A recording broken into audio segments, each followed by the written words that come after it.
নমস্কার, আমি ডক্টর শাশ্বতী দত্ত। আজ BHIE 142 ইউনিট 6-7 এই দুটো আমি আপনাদের সামনে উপস্থাপিত করব। এই ইউনিট 6-এ মেজি যুগে জাপানের যে শিল্পায়ন হয়েছিল, ইন্ডাস্ট্রিয়ালাইজেশন, সেই বিষয়টির উপর আলোকপাত করা হয়েছে এবং ইউনিট 7-এ জাপানের সরকার, মেজি সরকার শিল্পায়ন করতে গিয়ে বিভিন্ন সময়ে বিভিন্ন শ্রেণীর মানুষের, বিশেষ করে বুদ্ধিজীবীদের যে মোকাবিলা করতে হয়েছিল তাদের, সেই বিষয়টি নিয়ে আলোচনা করা হয়েছে। Industrialisation and opposition. ইন্ডাস্ট্রিয়ালাইজেশন শিল্পায়ন, অপোজিশন মানে কি কি তারা যে অপোজিশন ফেস করতে হয়েছিল, অর্থাৎ বিরোধিতা ফেস করতে হয়েছিল। এই বিরোধিতাটা কেন? দেখুন, যখনই এটা আমি আপনাদের প্রতিবারই আপনাদের যখন আমি ক্লাস শুরু করি তখন আমি একটা ইন্ট্রোডাকশন দিই এবং চেষ্টা করি সেই ইন্ট্রোডাকশনের মধ্যে আলোচনার যে সারমর্মটা সেটা তুলে ধরা। যখনই একটা দেশের বা একটা জাতির উন্নতির প্রয়োজন হয়, বা যেমন কৃষি এবং শিল্প, আমরা দেখেছি টোকুগাওয়া পিরিয়ডের শেষ থেকে, শাসনকালের শেষ পর্যায় থেকে এই শিল্পায়নের দিকে, শিক্ষার সংস্কারের দিকে গুরুত্ব দেওয়া শুরু হয়। এবং আমি লাস্ট ক্লাসে এটাও বলেছিলাম যে এই মেজি যুগে হঠাৎ করে কিন্তু নতুন ভাবে যে হঠাৎ করে কোনো কিছুই ছিল না, হঠাৎ করে নতুন করে ইন্ডাস্ট্রিয়ালাইজেশন এলো, এটাও কিন্তু ঠিক নয়। যেটা ছোট বা ক্ষুদ্র আয়তনে ছিল সেটা মেজি যুগে গিয়ে ওটা বৃহৎ আকার ধারণ করে। অর্থাৎ এটা আমরা বলতে পারি যে মেজি সরকার এই সংস্কারগুলো, সে শিক্ষাই হোক বা কৃষি হোক বা শিল্পায়নই হোক, তারা কিন্তু টোকুগাওয়া শাসনকাল থেকে সেটা ইনহেরিট করেছে। তাহলে ইনহেরিট মানে কি? কন্টিনিউয়েশন, ওটা অব্যাহত রয়েছে। এবারে অব্যাহত গতিতে চলতে চলতে ওটা আরো অতিরিক্ত মাত্রায় তার উন্নয়ন হয়েছে, তার চরম শ্রীবৃদ্ধি ঘটেছে। এই যে শ্রীবৃদ্ধি, যে ভারী শিল্পর দিকে বিশেষভাবে নজর দেওয়া হয়েছিল, বিশেষ করে জাহাজ শিল্প, খনি শিল্প, তারপরে সড়ক যোগাযোগ ব্যবস্থা, যে পরিবহন, ইন জেনারেল পরিবহন শিল্প, তাছাড়া গোলা বারুদ, কামান তৈরি ইত্যাদি বিষয়টিকেও বিশেষভাবে গুরুত্ব দেওয়া হয়। তা এই যে শিল্পায়ন, এই শিল্পায়ন করতে গেলে স্বভাবতই সরকারের তো একটা জায়গার প্রয়োজন। সরকার যখন রাস্তা তৈরি করে বা রেল পথ তৈরি করে, আমরা আমাদের এই ভারতবর্ষেও দেখছি বিভিন্ন সরকারের আমলে কি হয়, যখন কোনো রেলপথ তৈরি হয় তখন সেখানে যারা বসবাস করত তাদের সেখান থেকে সরিয়ে দেওয়া হয়, তারপরে তাদের পুনর্বাসনের ব্যবস্থা করা হয়। যখন একটা জিনিস গড়া হয় তখন স্বাভাবিকভাবেই সেটাতে ভাঙাটা তো অবশ্যম্ভাবী। যে ভাঙা গড়া এই নিয়েই কিন্তু একটা অগ্রগতি বা প্রগতির দিকে এগিয়ে যায়। আরেকটা জিনিস, এই যে পাহাড়ে, আমরা যে পাহাড়ে ঘুরতে যাই, সেখানে ডিনামাইট দিয়ে পাহাড়কে ব্লাস্ট করে পাহাড়ের অনেকটা ভেঙে তারপরে রাস্তা তৈরি হচ্ছে। এইখানে পরিবেশবিদ বা সমাজকর্মীরা তারা কি বলছেন? তারা বলছেন এতে পরিবেশ বিনষ্ট হচ্ছে, দূষিত হচ্ছে, এবং এই যে ডিনামাইট ব্লাস্টিং হচ্ছে তার ফলে যে আকাশে বাতাসে সেই যে একটা বিষাক্ত যে তার যে ধোঁয়া সেটা মিশে যাচ্ছে। আবার এই যে নদীর ওপরে বাঁধ দেওয়া হচ্ছে, যারা আপনারা কেউ উত্তরাখণ্ডে গেছেন, আপনারা বদ্রীনাথে গেছেন বা অন্যান্য কোনো জায়গায় যদি গিয়ে থাকেন, সেখানে যে নদী আগে তীব্র গতিতে প্রবাহিত হতো, খরস্রোতা ছিল, সেই নদীর উপর জায়গায় জায়গায় বাঁধ দিয়ে সেখানে জলকে আটকে সেখান থেকে জলবিদ্যুৎ তৈরির চেষ্টা করা হচ্ছে। তাহলে এই বিষয়টি কিসের জন্য? না, পাহাড়ে অধিকাংশ সময় আমরা জানি সেখানে কোনো বিদ্যুৎ থাকে না, সেই বিদ্যুতের কানেকশন যাতে সেখানে যায় এবং সেখানকার মানুষের যাতে উন্নতি হয়, তাদের রুজি রোজগারের ব্যবস্থা হয়, সেই কারণেই সরকার এই সব পদক্ষেপগুলো নিয়ে থাকে।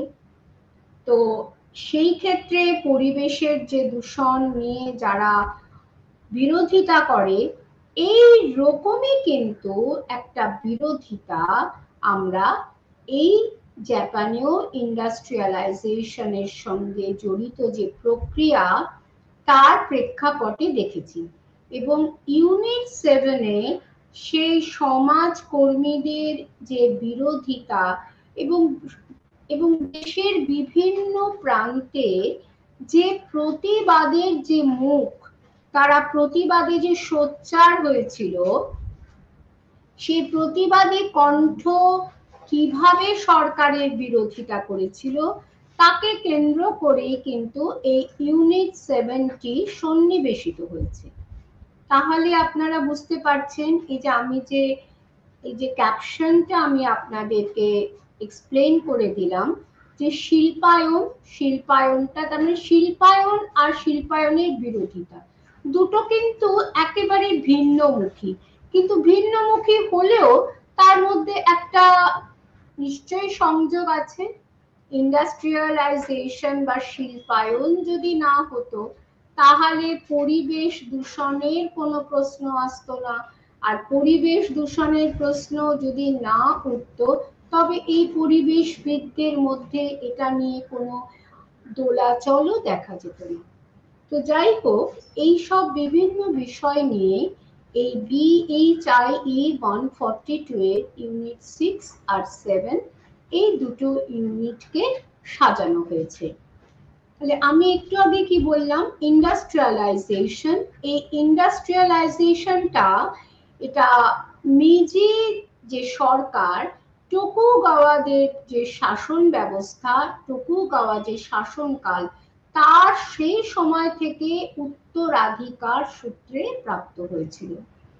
টোকুগাওয়া তার মানে কি? উত্তরাধিকার সূত্রে প্রাপ্ত হওয়ার মধ্যেই আমরা বুঝতে পারছি যে ইন্ডাস্ট্রিয়ালাইজেশন বা শিল্প বিকাশের ভিত্তিপ্রস্তর স্থাপিত হয়েছিল সেই টোকুগাওয়া যুগের শেষ ভাগে, আর তার পূর্ণতা বা চরম যে প্রাপ্তি সেটা ঘটেছে মেজি যুগে। মেজি যুগে এতখানি ইন্ডাস্ট্রিয়ালাইজেশন বা শিল্পায়নের বিকাশ হয়েছিল যে জাপান সমগ্র এশিয়ায় কেন, ইউরোপের ক্ষেত্রেও আমরা দেখেছি একটা শক্তিশালী রাষ্ট্র হিসাবে, অর্থাৎ অর্থনৈতিকভাবে স্বয়ং সম্পূর্ণ রাষ্ট্ররূপে জাপানের আত্মপ্রকাশ ঘটেছে। আমরা দেখেছি আগের ইউনিটে, আমি লাস্ট ক্লাসে যখন আলোচনা করেছিলাম, যে এই জাপানকে আধুনিক করে তুলতে মেজি সরকার কিন্তু তার যা করার, যে পজিটিভ রোল নেওয়ার তা নিয়েছিল, এবং সেই জন্য তারা সেখানকার ছাত্রদেরকে বিদেশে পাঠিয়েছিলেন এবং সেখানকার যারা বুদ্ধিজীবী তাদেরকে বিদেশে পাঠিয়েছিলেন। আবার সেখানকার যে বিদেশ থেকে নানান চিন্তাবিদদের তারা নিজেদের দেশে নিয়ে এসছেন, যাতে সেখানকার যে শিক্ষা ব্যবস্থা, সেখানকার যে টেকনোলজিক্যাল যে উন্নতি বা অগ্রগতির যে সূত্র, সেটা যাতে তারা জাপানের মানুষকে শেখাতে পারেন এবং তদনুযায়ী যাতে বিভিন্ন ফ্যাক্টরি তৈরি হয়, বিভিন্ন শিল্প তৈরি হয়, এইসব বিভিন্ন কাজ কিন্তু আমরা মেজি যুগে দেখেছি। কিন্তু তার পাশাপাশি আরেকটি বিষয়, মেজি জাপান চেয়েছিলেন জাপানের স্বাতন্ত্র্যকে বজায় রাখতে। এইটা কিন্তু একটা বিরাট বড় জিনিস শিল্পায়নের ক্ষেত্রে। এমন নয়, যেটা আগের ক্লাসেও বলেছি, এমন নয় যে অন্ধভাবে পাশ্চাত্যকে অনুকরণ করেছে, তা কিন্তু নয়। কি করেছে, সেখানকার যে টেকনোলজি সেটা শিখে এসে নিজের যে দেশের সামাজিক বা অর্থনৈতিক যে প্রেক্ষাপট, সেই প্রেক্ষাপটের অনুসারে কিন্তু তারা তাদের যে অগ্রগতি, যে আর্থিক বা শিল্পায়ন বা যে কোনো শিক্ষা, যে কোনো অগ্রগতিকে তারা কিন্তু স্বদেশী আনা তারা কিন্তু কখনো বিসর্জন দেয়নি। আরেকটি বিষয় হচ্ছে যে আমি এক্ষুনি বললাম যে ইনহেরিট করেছে শিল্পের বিকাশ, যেটা টোকুগাওয়া যুগে শুরু হয়েছিল। কিন্তু এটাও আমরা আমাদের যে in course of our lecture, our যে ডিসকাশন, সেখানে আপনারা এটাও জেনেছেন যে টোকুগাওয়া যুগের প্রথম দিকে বা মাঝ যে মধ্যবর্তী পর্যায় পর্যন্ত কিন্তু একটা ক্লোজ ডোর নীতি ছিল। বিদেশের সঙ্গে ব্যবসা বাণিজ্য আদান প্রদান বন্ধ ছিল এবং সেখানে সমাজ ব্যবস্থাটা ছিল যথেষ্ট মধ্যযুগীয় এবং সেখানে বংশ মর্যাদার উপর বিশেষভাবে গুরুত্ব দেওয়া হতো। বাণিজ্যের উপর কোনোভাবেই কোনো এনকারেজমেন্ট ছিল না এবং বাণিজ্য করবে মুনাফা অর্জনের জন্য, এই মুনাফা অর্জন করাটাও কিন্তু সামাজিকভাবে একটা ভীষণভাবে তাকে ঘৃণার দৃষ্টিতে দেখা হতো এবং সেই কারণেই কৃষির উপর অতিরিক্ত গুরুত্ব দেওয়া হতো। কিন্তু আস্তে আস্তে যখন ওই পিরিয়ড যে মিশন এলো, তখন বাধ্য হলো টোকুগাওয়া যে সরকার জাপানকে উন্মুক্ত করে দিতে এবং এই যে একটা আদান প্রদান বিদেশের সঙ্গে শুরু হলো, তাতে কিন্তু একটা মুক্ত পরিবেশ, একটা মুক্ত আবহাওয়ার সূচনা হলো এবং তার ফলে কি মানুষের দৃষ্টিভঙ্গি পাল্টে গেল। এই দৃষ্টিভঙ্গিটা পাল্টে যাওয়ার ক্ষেত্রে কিন্তু আমরা কি দেখছি, যে সমাজের অগ্রগতি হচ্ছে। মধ্যযুগীয় ব্যবস্থা থেকে আধুনিক যুগে তার উত্তরণ হচ্ছে। আগে বংশ মর্যাদায় যদি তারা বনেদি না হতো, তবে কিন্তু কোনো জায়গায় চাকরির ক্ষেত্রে বা কোনো কাজের ক্ষেত্রে সুযোগ সুবিধা ছিল না। কিন্তু এই মেজি যুগে যে পরিবর্তন হচ্ছে, তাতে আমরা দেখতে পাচ্ছি বংশ মর্যাদা নয়, ব্যক্তিগত দক্ষতা কি আছে কার, তার উপর গুরুত্ব দেওয়া হচ্ছে এবং কৃষি নয় যে ক্লোজ ডোর, অর্থাৎ স্বয়ং সম্পূর্ণ কৃষি, অর্থাৎ যেটুকুন প্রয়োজন সেটুকুন আমরা ফসল ফলাচ্ছি, আমরা ব্যবসা বাণিজ্যের জন্য বা আমরা মুনাফা অর্জনের জন্য অতিরিক্ত ফসল ফলাচ্ছি না বা অতিরিক্ত কোনো শিল্পায়ন করছি না, এই দৃষ্টিভঙ্গিটাও পাল্টে যাচ্ছে এবং বাণিজ্য ও মুনাফা অর্জনের বিষয়টি সমাজে বিশেষ স্বীকৃতি লাভ করছে। আর যখনই বিদেশে গিয়ে নানান টেকনোলজিক্যাল যে বিষয়গুলি মানুষ শিখে আসছে, তখন তার আর কোথাও কাজ পেতে কোনো অসুবিধা হচ্ছে না। এবং আমরা পরবর্তীকালে দেখছি এই যে মিৎসুবিশি, মেটসুই যে সমস্ত প্রতিষ্ঠানগুলির নাম আমরা পেয়েছি, তারা কিন্তু তাদের যে কর্মচারী যে নির্বাচন সেটা কিন্তু উন্মুক্ত করে দিয়েছিল। অর্থাৎ যার যোগ্যতা রয়েছে তাকেই কিন্তু তারা সেই উচ্চ পদে আসীন ছিলেন তারা। এবং তাদের যে বুদ্ধি, তাদের যে মেধা, সেটাকে কাজে লাগিয়ে তারা জাপানের সামাজিক অর্থনৈতিক ক্ষেত্রে একটা বিরাট একটা রূপান্তর তারা ঘটিয়েছে। আর এই শিল্পের যে উদ্যোগ, এই কি এখন একটা বিষয় আপনাদের আগের দিনও বলেছি যে শিল্পের ক্ষেত্রে কিন্তু প্রথম দিকে সরকার উদ্যোগ নিয়েছিল। সরকারি উদ্যোগে বিভিন্ন শিল্পায়ন হয়েছিল, কিন্তু তারপর সরকার বেসরকারি প্রতিষ্ঠানগুলিকে আহ্বান জানালেন যে তারাও যাতে এই শিল্পের ক্ষেত্রে, দেশীয় শিল্পের উন্নতিতে তারা যাতে বিনিয়োগ করে। এবং এইভাবে সরকার এবং বেসরকারি প্রতিষ্ঠানের মিলিত উদ্যোগে জাপানি শিল্পের ক্ষেত্রে একটা অভূতপূর্ব উন্নতি হয়েছিল। প্রথম যে পর্যায়ে কি হয়েছিল, 1871 সালে জাতীয় ডাক ব্যবস্থার সূত্রপাত হল। তাহলে এই যে জাতীয় শব্দটা, সেখানে আপনারা কি দেখছেন যে এর সঙ্গে সরকারি একটা যোগ রয়েছে।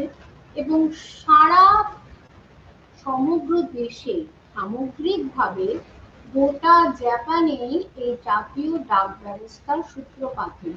যেই মাত্র ডাক ব্যবস্থার সূত্রপাত হচ্ছে, তাহলে ভাবের আদান প্রদান এবং চিঠিপত্র যে আদান প্রদান, সেটা কি এই যে মেল বন্ধন হচ্ছে একটা, এই ডাক ব্যবস্থা কিন্তু একটা মেল বন্ধন। আমাদের দেশেও যখন আমরা বিভিন্ন ইতিহাস পড়েছি, তখন আমরা কি দেখেছি, শের শাহের সময়েও কিন্তু সেই দ্বারকায়ী ডাক চৌকি, অর্থাৎ শের শাহ কিন্তু ডাক ব্যবস্থার উপর বিশেষ গুরুত্ব আরোপ করেছিলেন। যে ডাক ব্যবস্থা, এখন আমাদের যে পোস্ট অ্যান্ড টেলিগ্রাফ আমরা যাচ্ছি, আমরা এতদিন পর্যন্ত চিঠির একটা বিরাট গুরুত্ব ছিল। সেই চিঠি আমরা পোস্ট অফিসে পেয়েছি, তারপরে সেই চিঠির উত্তর আসছে, এই যে বিভিন্ন, কিন্তু এখন কি হচ্ছে, এখন মেল হয়েছে, হোয়াটসঅ্যাপ হয়েছে, কিন্তু তবুও কোনো কিছু দেখুন, কোনো গুডস পাঠাতে আমরা কিন্তু এই ডাক ব্যবস্থার উপরে কিন্তু আমরা, বা সরকারি কোনো চিঠি, সেখানে কিন্তু এই সরকারি ডাক ব্যবস্থার উপরেই কিন্তু নির্ভর করা হয়। ডাক ব্যবস্থা যত উন্নত হবে তত, এবং প্রান্তিক স্তরে যদি এটা ছড়িয়ে পড়ে, তাহলে কি বোঝা যাচ্ছে, সামগ্রিকভাবে দেশের মানুষের মধ্যে একটা অনুভূতি, একটা অনুভব, একটা এনলাইটেনমেন্ট কাজ করছে।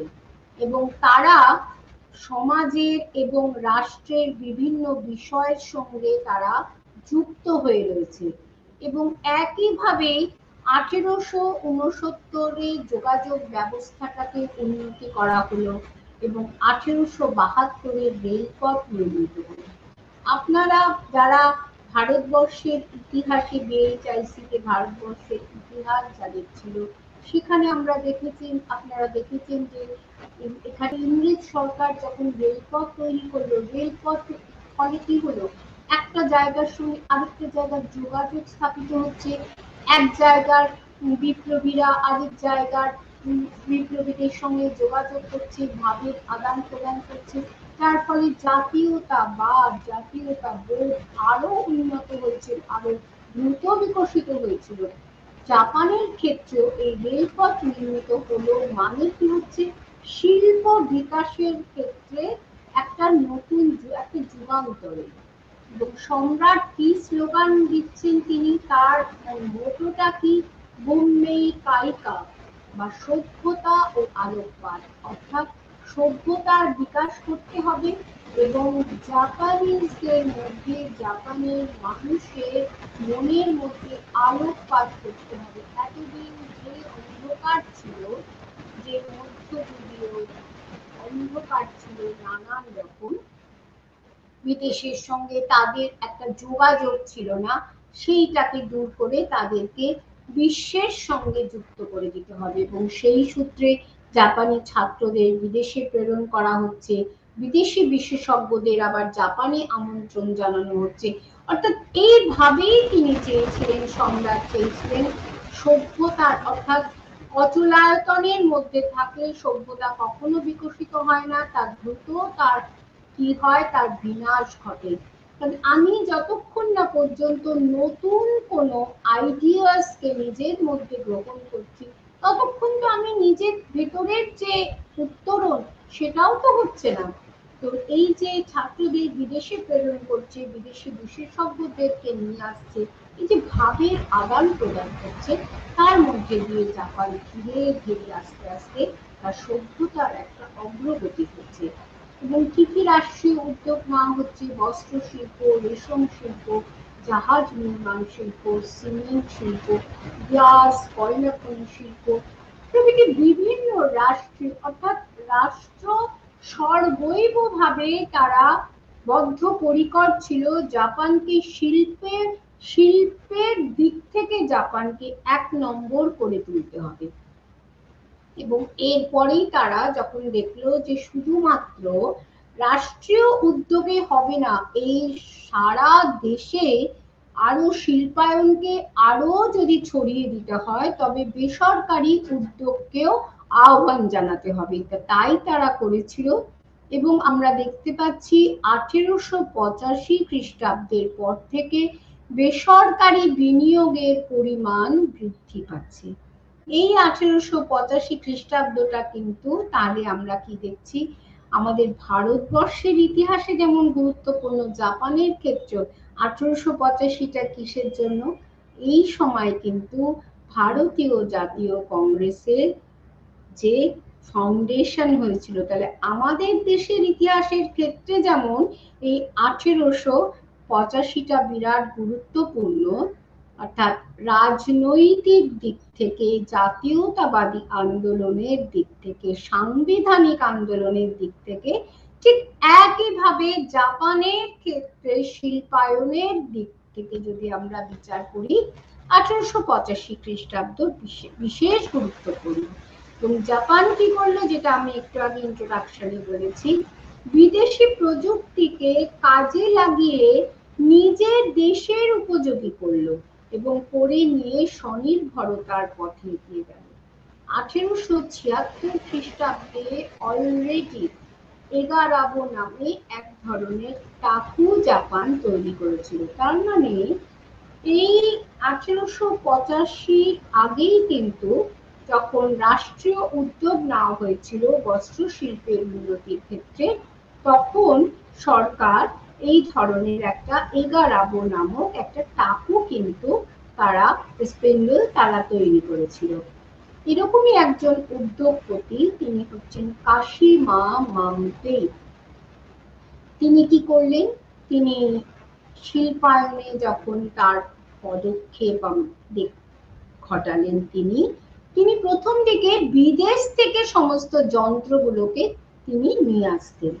সেই যন্ত্রকে আমদানি, সেখান থেকে বিদেশ থেকে যন্ত্র আমদানি করে তার সাহায্যে তিনি তার বস্ত্র কারখানা খুললেন এবং সেই বস্ত্র কারখানায় তিনি কি করলেন, প্রচুর বস্ত্র তিনি সেখানে উৎপাদন করতে থাকলেন এবং এইভাবে বস্ত্র শিল্পের উন্নতি হলো। কিন্তু এই বিদেশ থেকে আমদানি করা যন্ত্র নিয়ে যে তিনি পড়ে থাকলেন তা নয়, তিনি বিভিন্ন টেকনোলজিস্টদের কাজে লাগিয়ে সেই বিদেশি যন্ত্রের সাহায্যে ওদের যে এক্সপার্টাইজ সেটা দিয়ে কি করে কাজে লাগিয়ে দেশি যন্ত্রকে ওই ধরনের উন্নত যন্ত্র তৈরি করা যায় সেটা তিনি করলেন এবং করে তিনি সেই যন্ত্র দিয়ে তিনি কিন্তু বস্ত্র উৎপাদন করেছেন।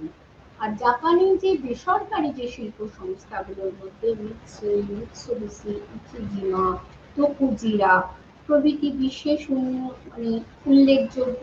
আর শিল্পোদ্যোগীদের মধ্যে ইয়াসুদা, জেনজি আরো, কাশিমা মামতে, যার কথা এক্ষুনি বললাম, শিবুসাওয়া এইচি, মিবাশি, হায়ামি, কাওয়াসাকি, সোজো প্রমুখ যে ব্যক্তিত্ব, তারা শিল্প বিকাশে বা প্রতিষ্ঠান, তারা শিল্প বিকাশে যথেষ্ট সাহায্য করেছিল।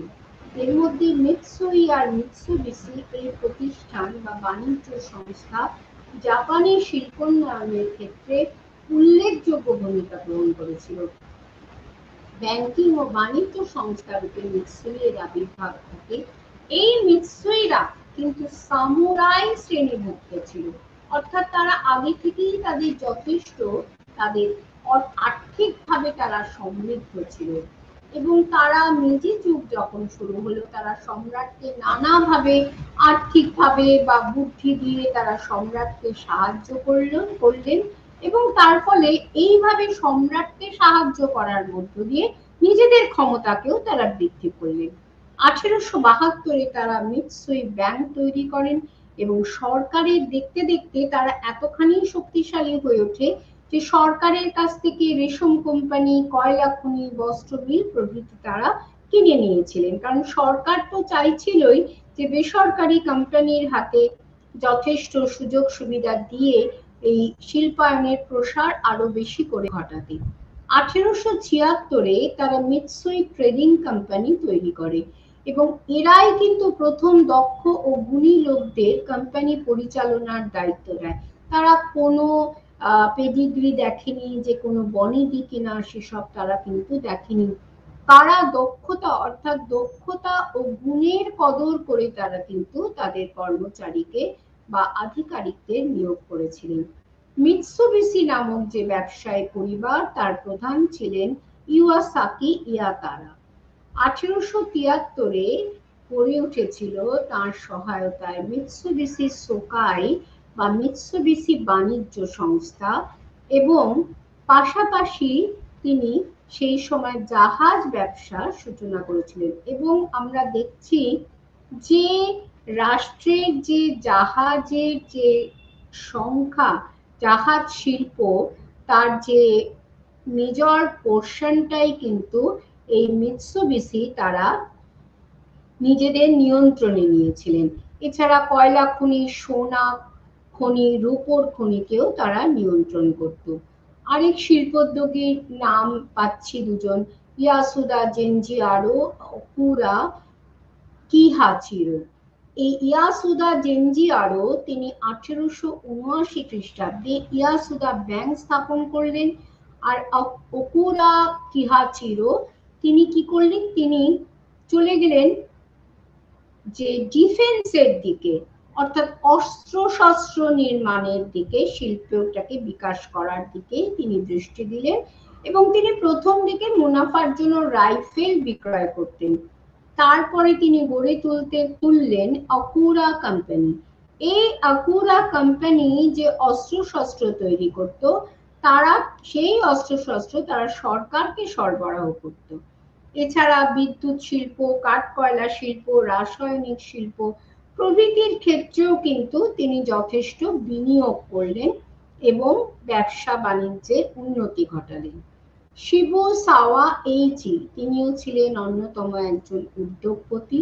তিনি প্রতিষ্ঠা করলেন ওসাকা কটন স্পিনিং কোম্পানি। অর্থাৎ আমরা দেখতে পাচ্ছি বস্ত্র শিল্পের ক্ষেত্রে শিবুসাওয়া এইচির নাম বিশেষ গুরুত্বপূর্ণ। রেল, ব্যাংক প্রভৃতির ক্ষেত্রেও তার উদ্যোগ ছিল প্রশংসনীয়। আর রেশম শিল্পী মিবাশি হানের নাম বিশেষ উল্লেখযোগ্য এবং এদের সহায়তায় গড়ে উঠেছিল শুকিজি মিল এবং টোকিওতে এই শুকিজি মিল গড়ে ওঠার পরে বস্ত্র শিল্পের ক্ষেত্রে একটা যুগান্তর আসে। বৈদ্যুতিক সরঞ্জামের যে শিল্প, সেটাও কিন্তু কোনো অংশে নেগলেক্টেড হয়নি। সেখানে আমরা দেখতে পাচ্ছি তানাকা ওয়ার্কস, যা পরবর্তীকালে শিবুউরা সাইকাকুসু ইলেকট্রিক ওয়ার্কস নামে পরিচিত ছিল, তারা কিন্তু এই বৈদ্যুতিক সরঞ্জামের শিল্পকেও কিন্তু তারা বিশেষভাবে অগ্রগতির পথে নিয়ে যায়। এর প্রতিষ্ঠাতা ছিলেন তানাকা হাসাসিগি। এরা কামান নির্মাণের সঙ্গে যুক্ত ছিল। আমি প্রথমেই বলেছি যে কোন কোন যে শিল্পের ক্ষেত্রে বিশেষভাবে উন্নতি হয়েছিল। 1890 সালে হাকুনেটসুসা নামে আরেকটি কোম্পানি তৈরি হয়েছিল। সেই বৈদ্যুতিক সরঞ্জামের ক্ষেত্রে কিন্তু এই হাকুনেটসুসার নাম বিশেষ উল্লেখযোগ্য। এরা কি বানাতে না, এরা সাদা আলোর লণ্ঠন তৈরি করত, যেটাকে আমরা ঝাড়বাতি বলি, সেই শ্বেত আলোকদায়ক লণ্ঠন তৈরি করত। তাহলে দেখুন সেই যুগে কতখানি উন্নতি জাপানের শিল্পক্ষেত্রে হয়েছিল। আর এর প্রস্তুতকারক কে ছিলেন না সামুরাই, তিনি সামুরাই শ্রেণীভুক্ত ছিলেন ফুজিওকা ইচিসুগে। তার মানে আমরা কি দেখছি, এই যে শিল্পায়নের ক্ষেত্রে কিন্তু সামুরাইদের ভূমিকা, যারা আগে সামুরাইয়ের কাজ করতেন, সামুরাই যারা যুদ্ধ তাদের ব্যবসা ছিল বা যুদ্ধ তাদের প্রফেশন ছিল, তারা কিন্তু একটু একটু করে তাদের অর্থ ছিল, তারা কিন্তু এই বাণিজ্যের ক্ষেত্রে তারা বিনিয়োগ শুরু করে। জাহাজ নির্মাণ শিল্পের পথিকৃৎ ছিলেন তিনি এক সামুরাই, কাওয়াসাকি শোজো।